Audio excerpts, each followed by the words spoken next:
learn. At least I didn't just stand there and watch. Who do you think you are, boy?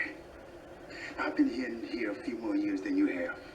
I didn't get this far by acting like a damn fool. No, just by burying your head in the sand. You don't know anything. Now, I marched that settlement. I sat at the lunch counters. I had the dogs turned on me, the fire hoses, the tear gas. Now, tell me about sticking my head in the sand. Well, excuse me, sir. I didn't know that. Yeah, well, there's a lot you don't know. I'm all for standing up for what you believe in, but I'm not ready to become a martyr. I tried to do something once, and I got the scars to back me up. See, look at all the good they did us. So you just give up? Look, times change. Politics change. Now we keep our heads down, it's all blow over eventually. You really believe that? Can't you see where this is heading? They start out by deporting you, then what? You see how beat up these people are when you come in here? What about the ones who don't even make it this far? Ones that are left in dumpsters, left over in bean fields with their heads cracked open. No. Nothing blows over. You fought it before. Just gonna stand by? Let shit stir up a bunch of angry punks with this racist bull? So what choice do I have? What choice did you have when they turned the fire hoses on you in Selma? You chose to stand there and take it. There are some things that are so evil. You can't believe that a human being is capable of doing them. So you just pretend that it isn't happening. Harold, it is happening, Harold, and it will continue to happen until you open your eyes and you do something about it.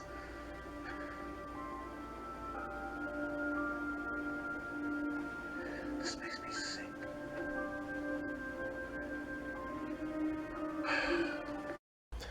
Hello everybody, this is the Sliders Review, and I want to talk to you about a very special episode that happened in Sliders in the 4th season.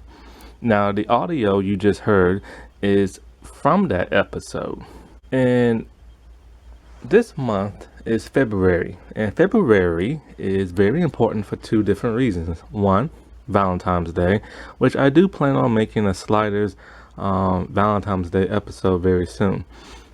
And it's also important for Black History Month.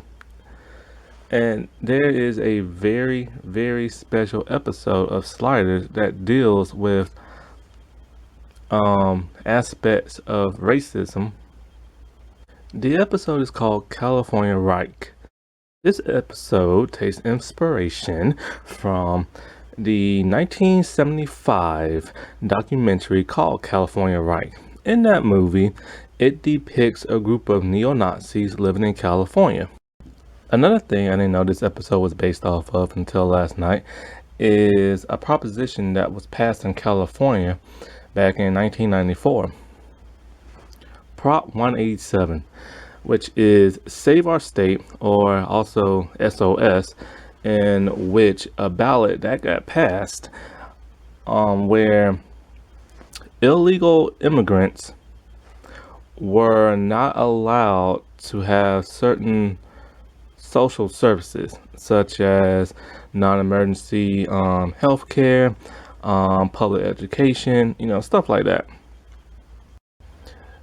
Now, when I think of Reich, I think of Nazis because, the Third Reich and stuff like that. There's a really, really, really good show on Amazon called The Man in the High Castle. And in that world, it's kind of similar to Sliders in the fact that it deals on an alternate Earth in the multiverse. Basically, it's like this. In this world, the Nazis and Hitler, they won. Hitler is still alive. America has been taken over. Nazis pretty much rule all over America, and the Japanese rule over California, but the Nazis still ruled like overall. And there's a group of freedom fighters that are trying to change that. And they became freedom fighters because they saw this video of the Nazis being destroyed in the war, and America is the America we know today. So the Nazis lost, and the rest of the world won. And these people are kind of confused because they assume, like, where did this video come from? And it looks legit, like it looks real. So it wasn't made like in like TV show studio or movie studio, nothing like that. So it turns out that there's this man who has some kind of like link to like the multiverse, and he acquired this video from there because he's able to like to travel there and stuff. It's a really, really interesting show and a really good show.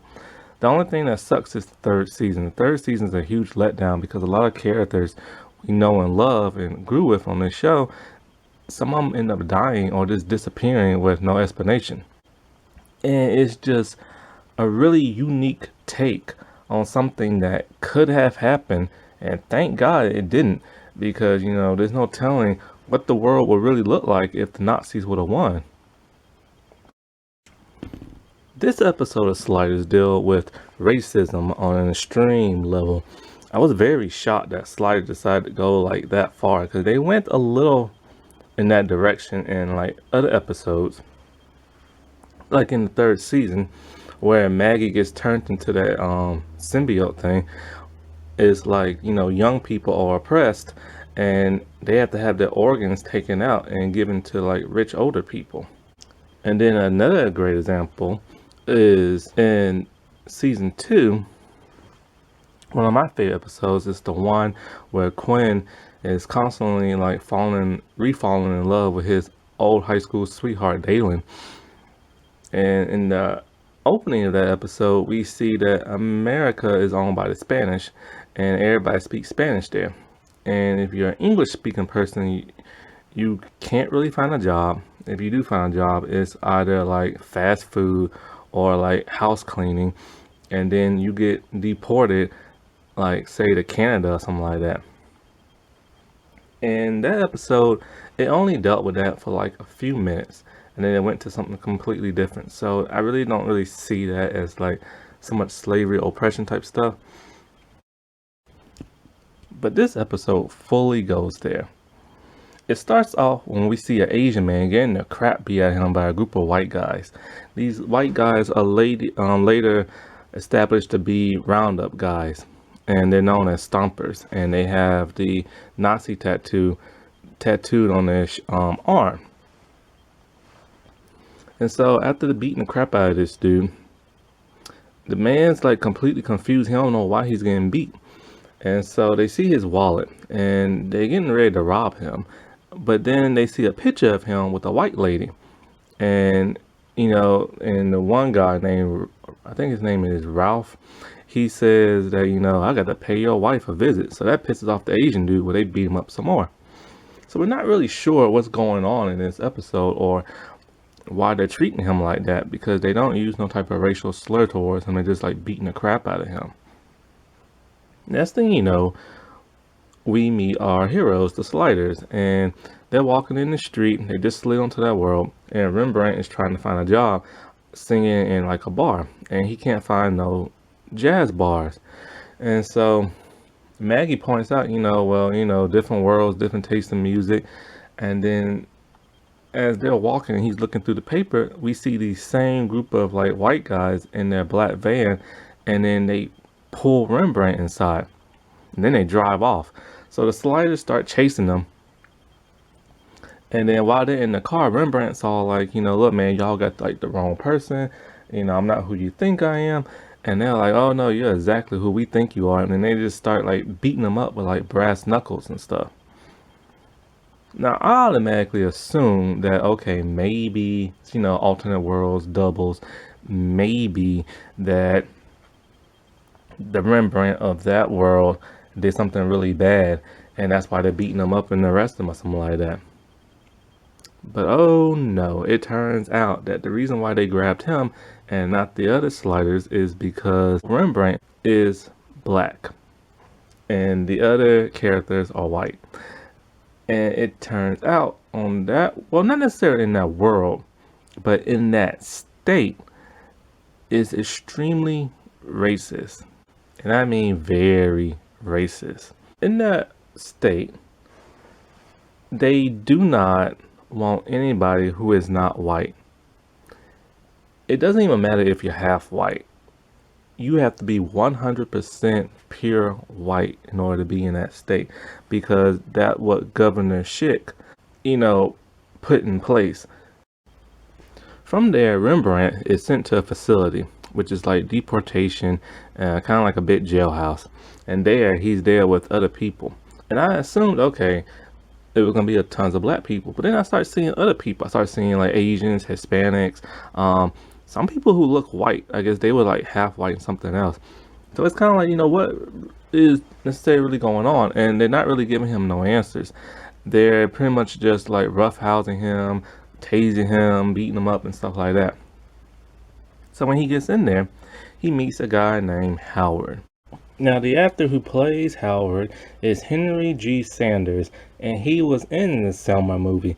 So that's kind of like a nice little Easter egg foreshadowing, because he's mentioned that later on in this episode. And Howard pretty much tells him what this world is about. Pretty much, this world in California, well, not necessarily this world, like I said, in California, they passed something called the Proposition 286 Act, and it's known as the Racial Repatriation Act. Basically, if you're not white, you gotta get out. Because this world never had its Hitler, so it was never ever taught like the extreme forces of racism.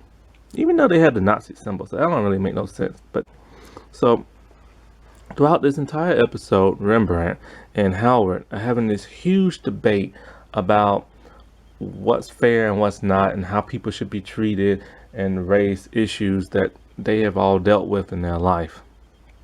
And it's some pretty groundbreaking stuff. Rembrandt, he doesn't tell him that he's from another world, but Rembrandt pretty much tells him that, what these people are doing is wrong, and he don't understand how all the people who are in this little jail place are okay with it, and why they don't fight back. Rembrandt tells him that he has seen so many sick and disgusting things in his life.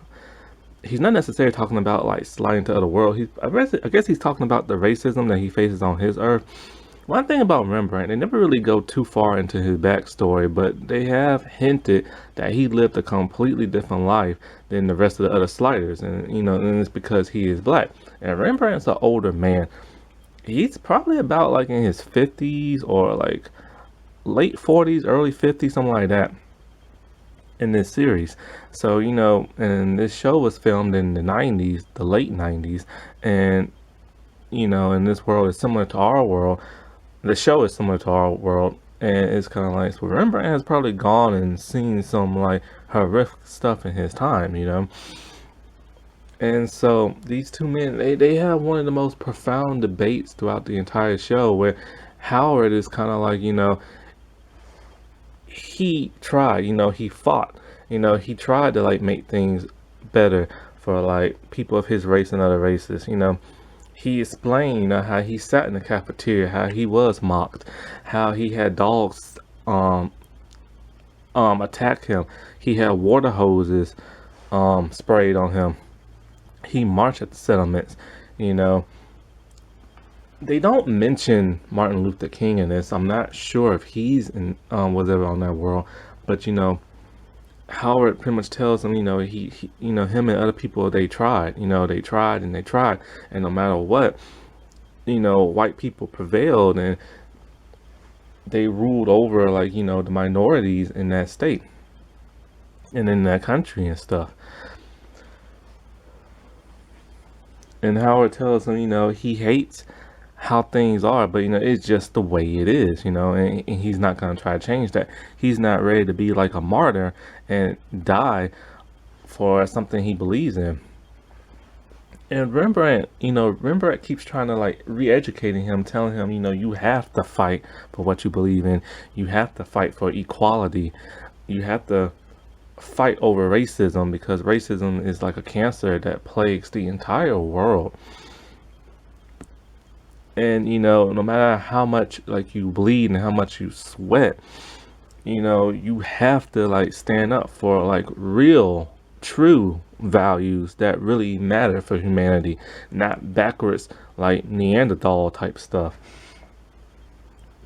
And is that, because this world we live in is not just one race that like occupies this entire world. It's multiple races, and it's just not one race that occupies this country. It's multiple ones, and it's multiple sexualities and multiple ages and different genders, and people need to like respect that, because the old ways are like over and people need to move forward.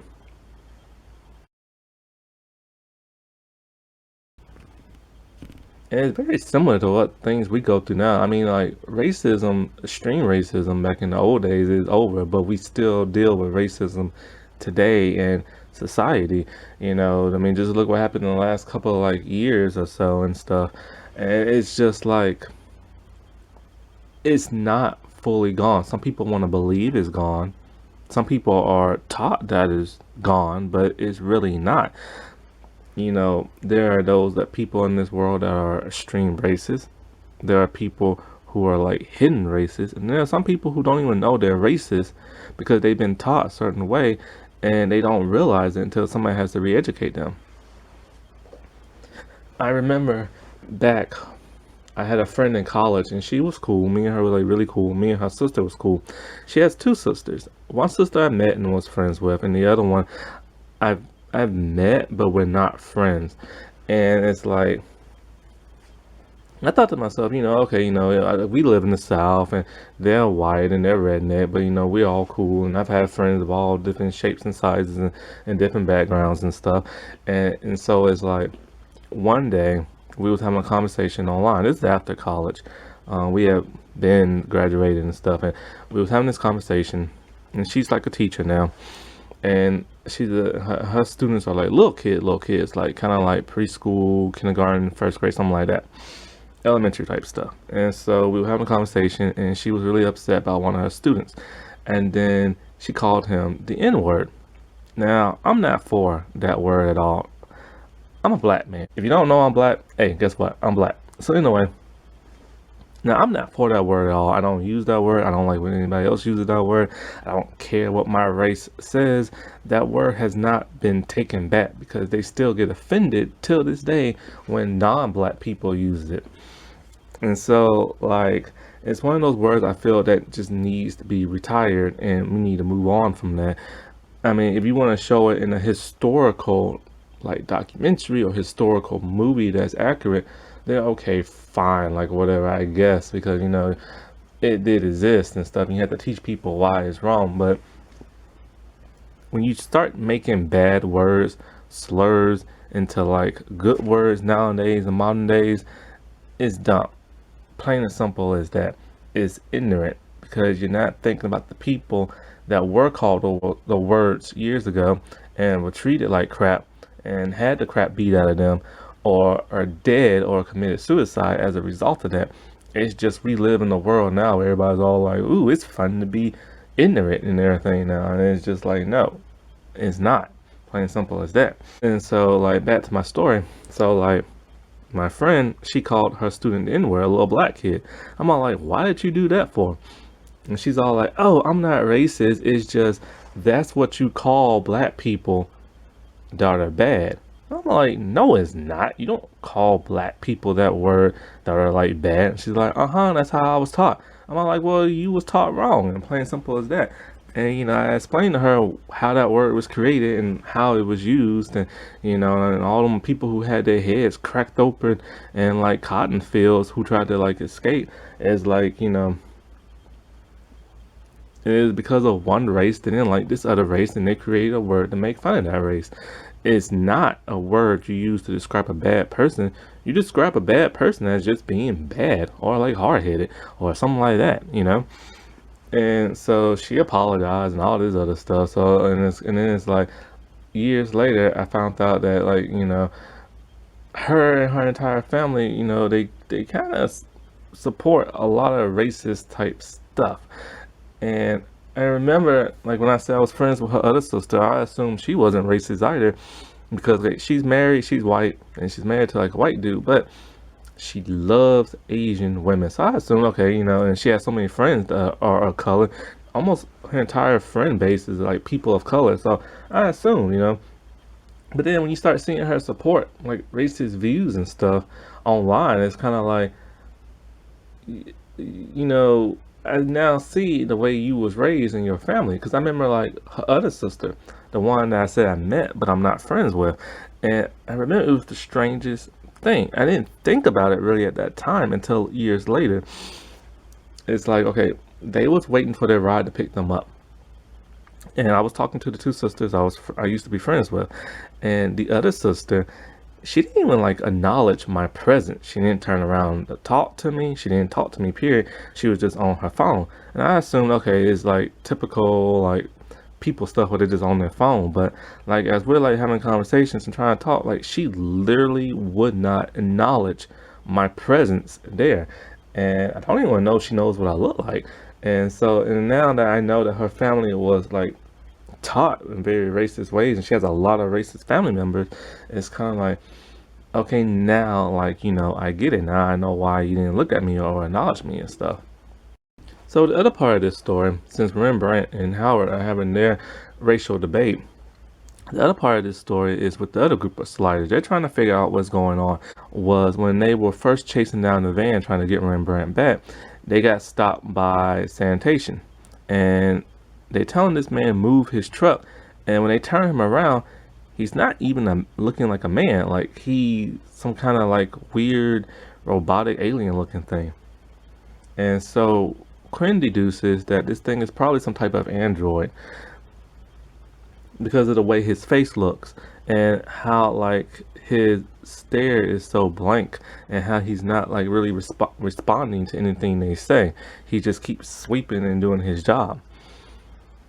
So when they are in the hotel and they talk to that lady, they asked her, you know, what are these things called? And she said they're eddies. They're like, um, she said they're synthetic, and basically is like, you know, it reduces labor, and so they don't have to pay their employees that much money.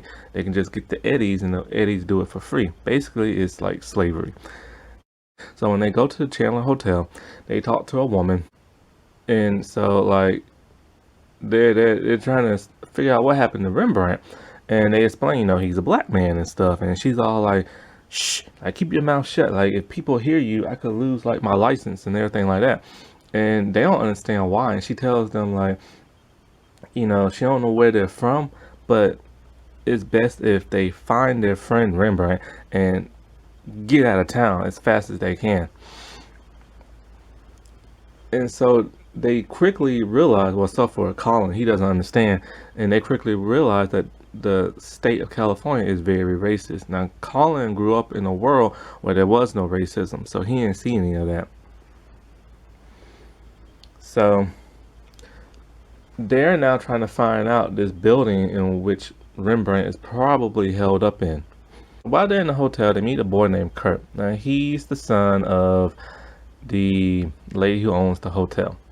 And they see those guys that grabbed Rembrandt. They are revealed to be stompers. Pretty much they pick up people who are non-white, and they take them to that facility, or they deport them, or so we think they're gonna get deported. Now, one thing I didn't understand about this episode was in the beginning when they was beating up the Asian dude. Now, if everybody in all of America knows that California is super racist, why did this dude go there? It's never explained why he went to California or what, or even if he lives in California. And so it's kind of like, it makes no sense whatsoever if he knows they're like this and he knows what they do. So that's what something I always found very bizarre about this episode.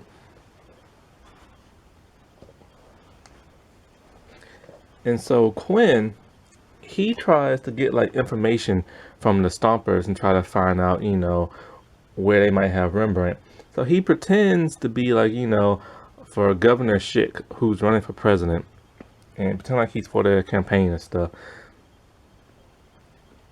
And so like they're very suspicious because they think he might be the news media.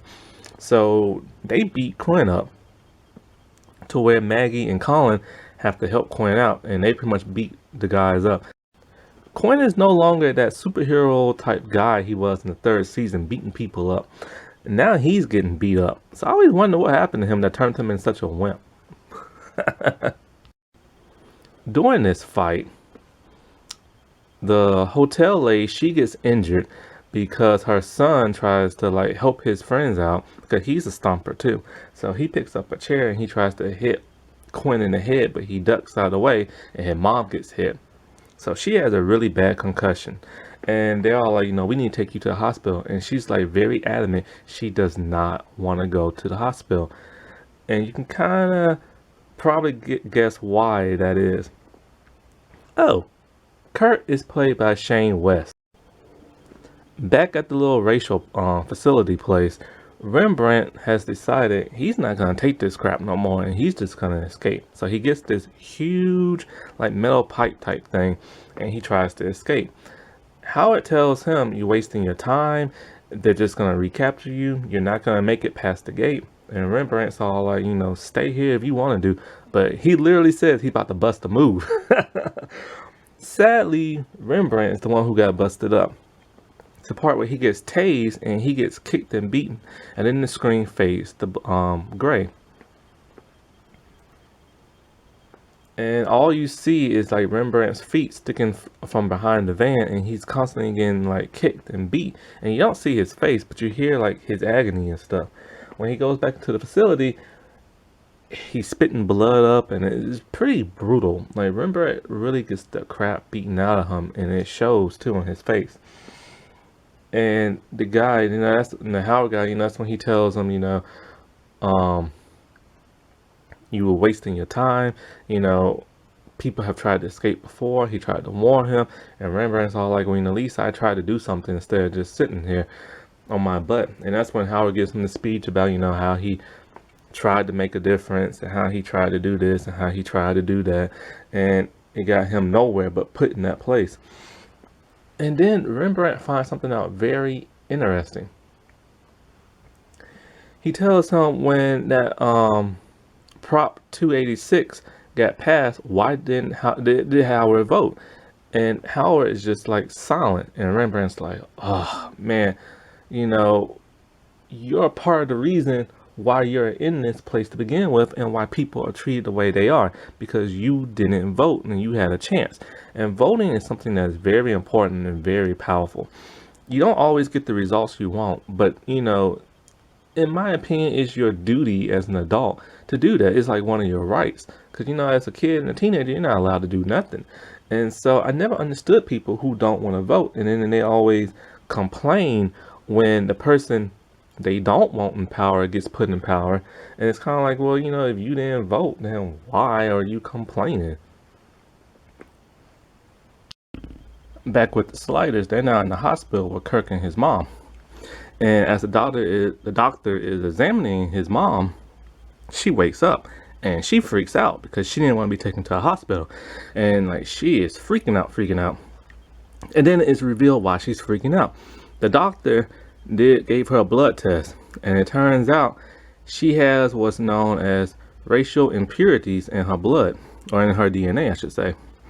Turns out Kurt and his mom are not fully white. They're like, I don't know if they're half or it's just something like, say, from the grandfather's side or grandparents' side, something like that. It's never revealed exactly what they are. So the doctor, he's all like, he's going to have to notify the racial police. And the racial police is, of course, Kurt and his stomper friends. And so Kirk is in like extreme denial. He's all like, I'm not mixed, I'm white and stuff like that. And then the doctor's all like, son, you're gonna have to wait here because of course Kurt's gonna be taken away too. So he bolts and the Sliders go after him. And Kirk explains to them, like he's asked her about who his father was and who his grandparents were, and she never revealed it. And now he sees why. Kirk knows that like the people that he's been supporting and the people that he worked with, they don't care who he is. They're gonna come after him and they're gonna send him to get deported. And so he feels like there's only one way to stop that, and that's to stop the man who started all this, which is the governor. Because it's the governor that put this bill in place. And so the dude's about to become president, like literally in that same night, because the election results are about to come in, and Kirk's all like, there's no stopping this man because he's about to become president, and he's gonna um do his racial repatriation act thing all across America.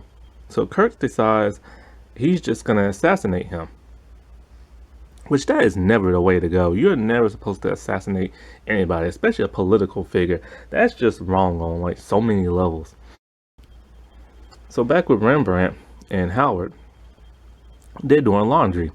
And there's a lot of clothes there, like a lot of clothes, and they're nice clothes too. And Rembrandt's kind of like, who clothes are these? And Howard pretty much explains to him, not like straightforward.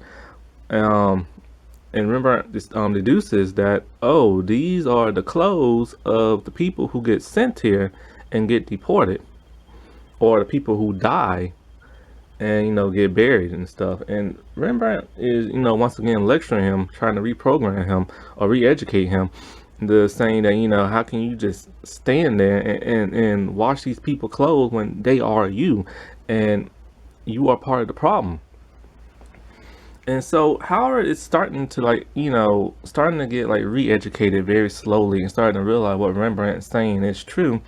But the thing about Howard, he's so old, he's so tired, like he's literally just tired of fighting, and it's just like pointless to him, he feels. But he's starting to come around.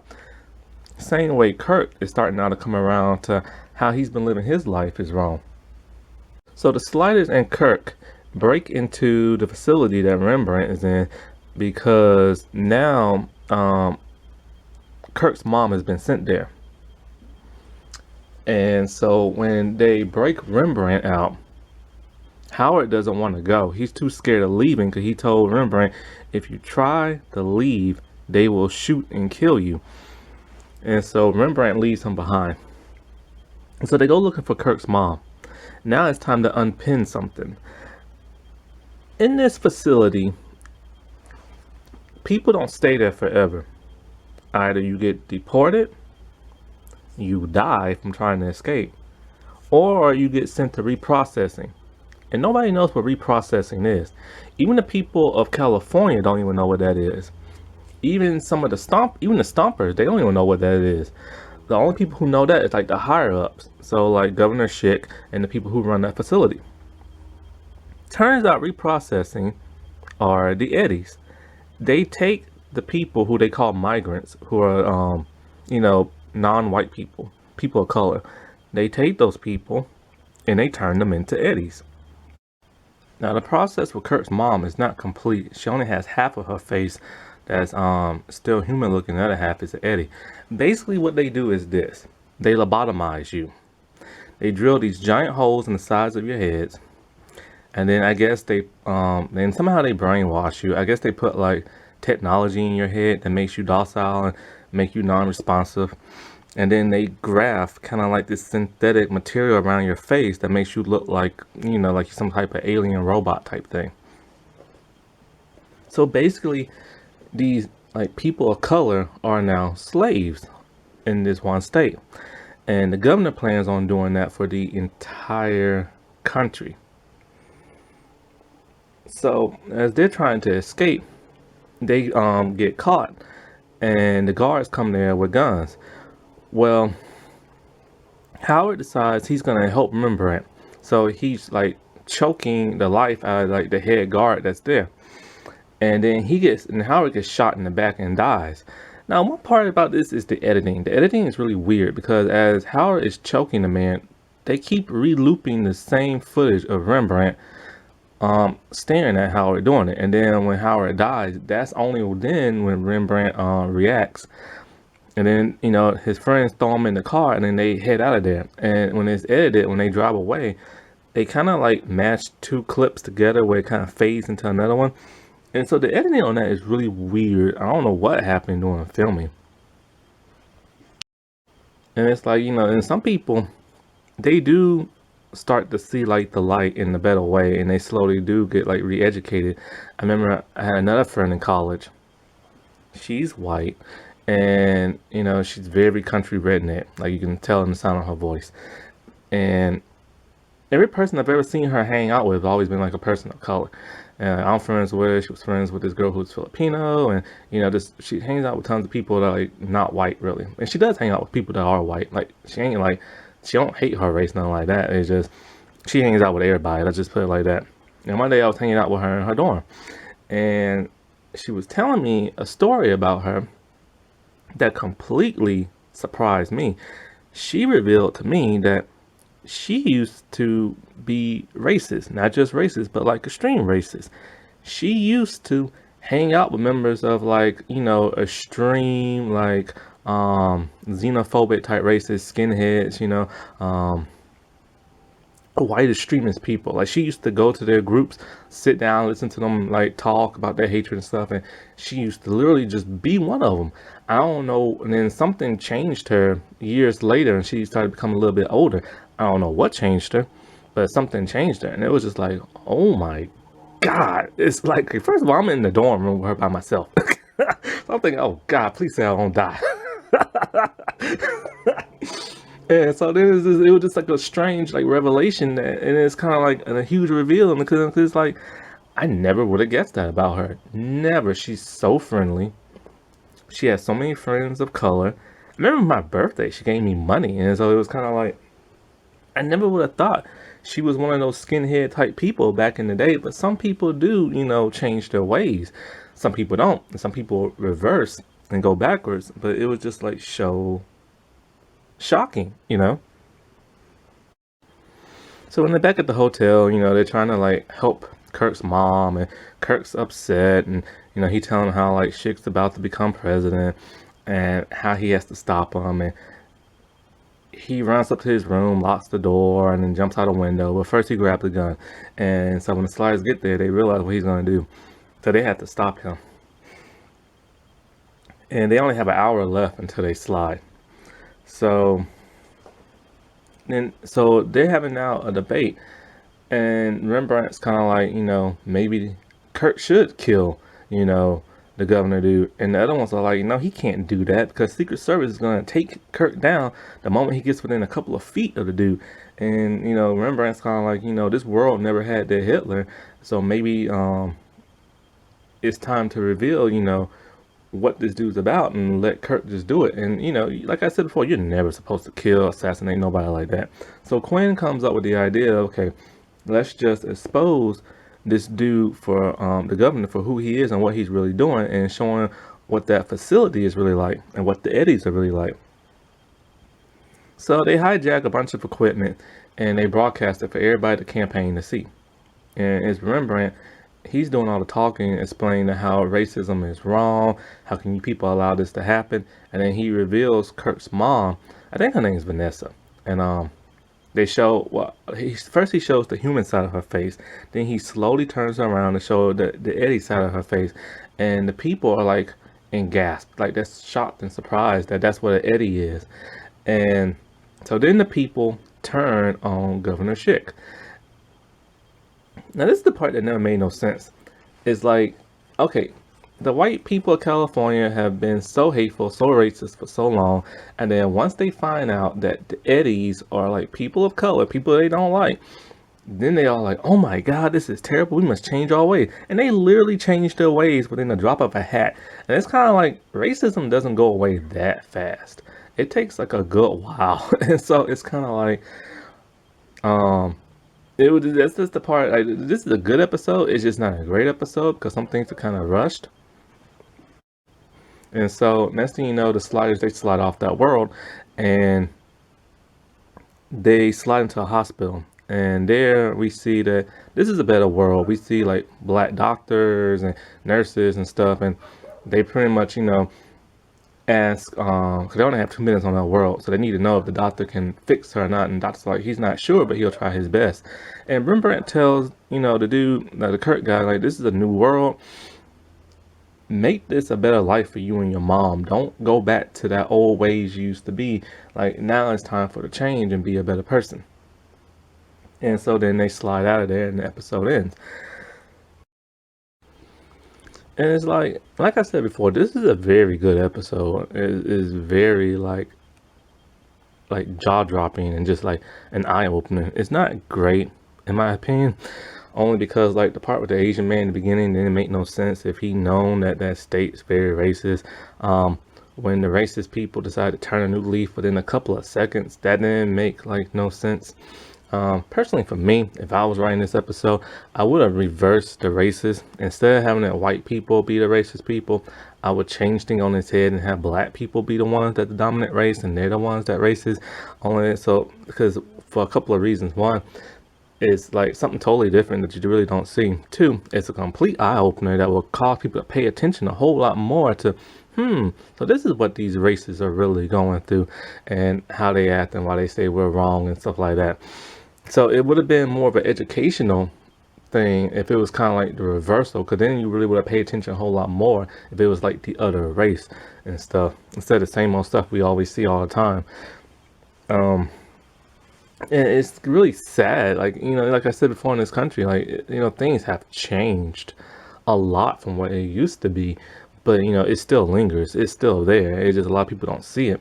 We see that a lot on the news now when we see like all these like unarmed black people getting shot and killed by like police or hunted down, and it's kind of like it does happen to other races and white races, but it happens to black people a whole lot more. And it's always that same excuse of the cop saying, oh, I'm scared, so I thought so I had to shoot him. And so it's like, you're a cop, you're not supposed to be that scared.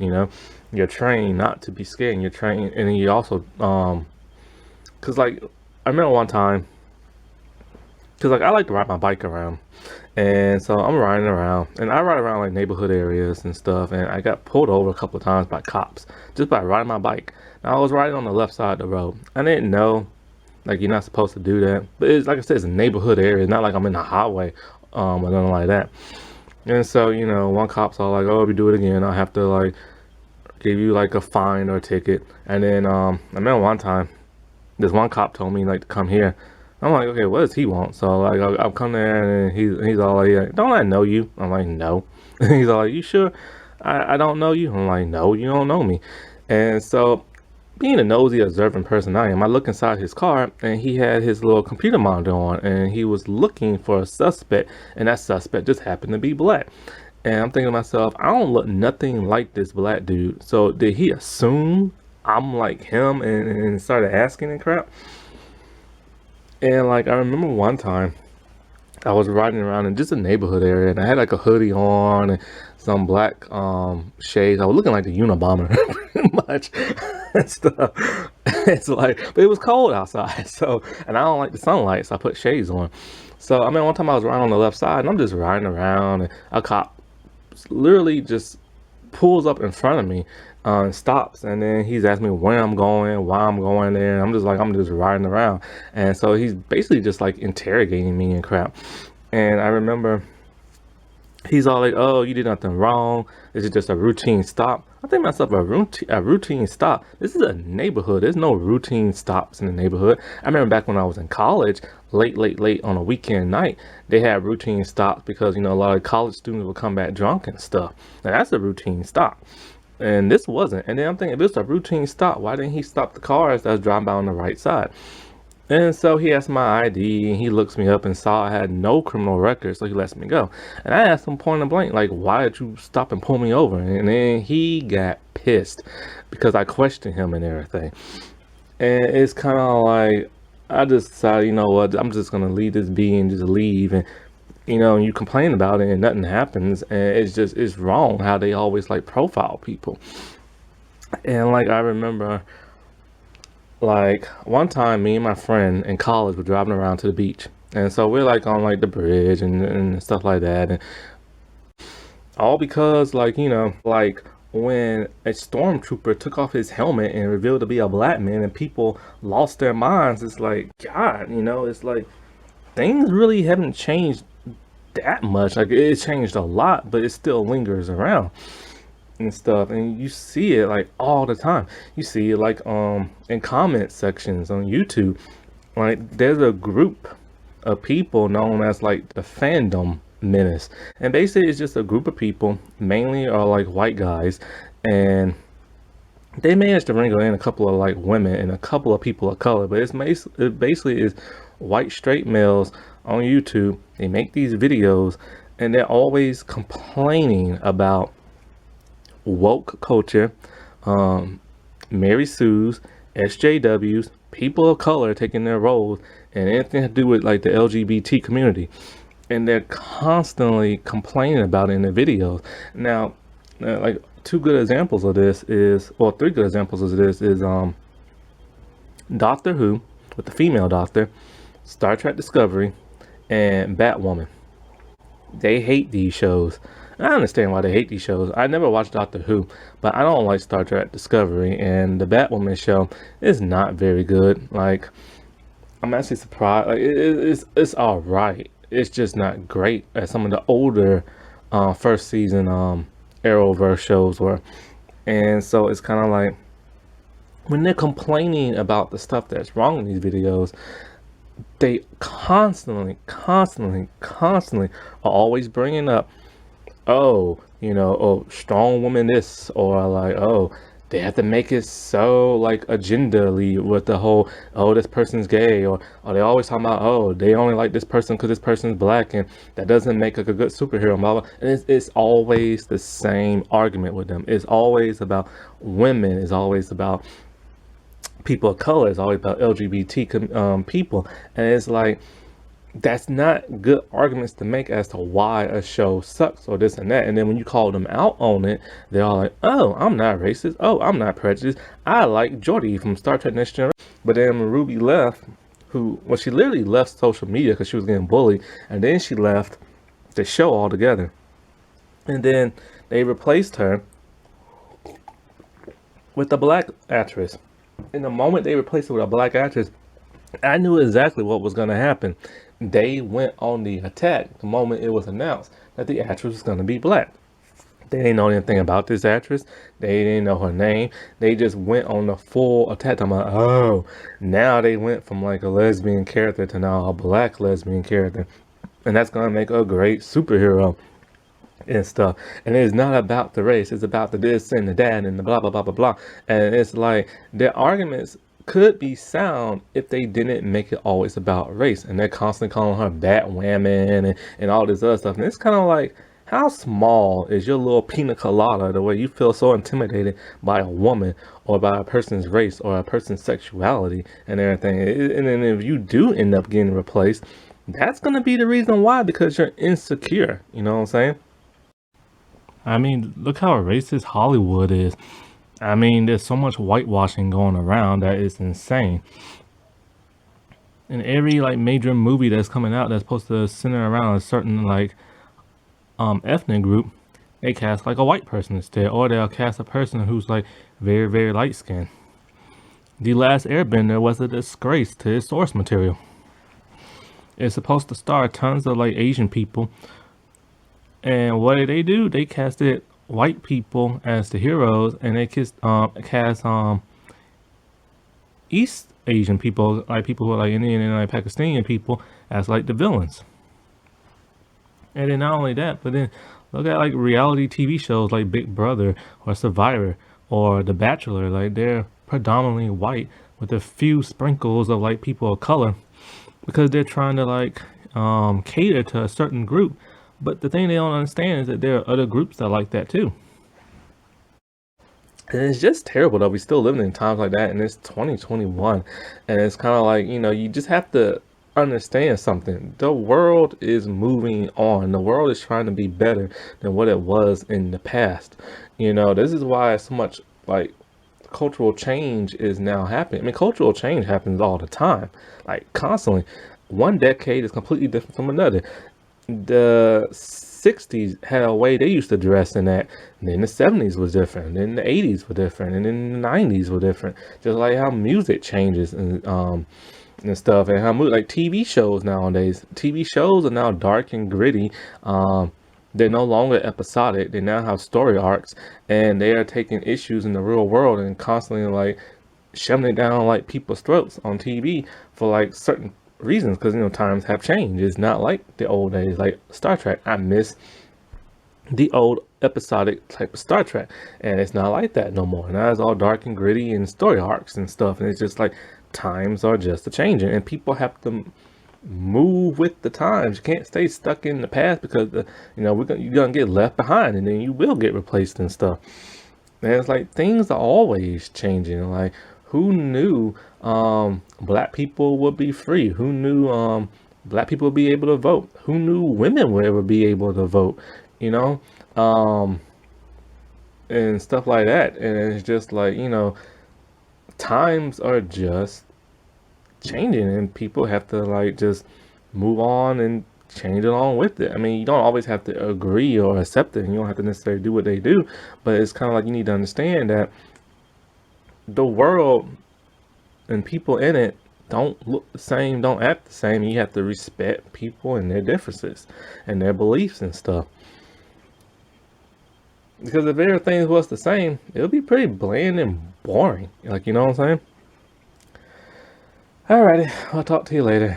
Bye. I still have a dream. It is a dream deeply rooted in the American dream. I have a dream that one day this nation will rise up, live out the true meaning of its creed. We hold these truths to be self-evident, that all men are created equal. I have a dream that my 4 little children will one day live in a nation where they will not be judged by the color of their skin, but by the content of their character. I have a dream today.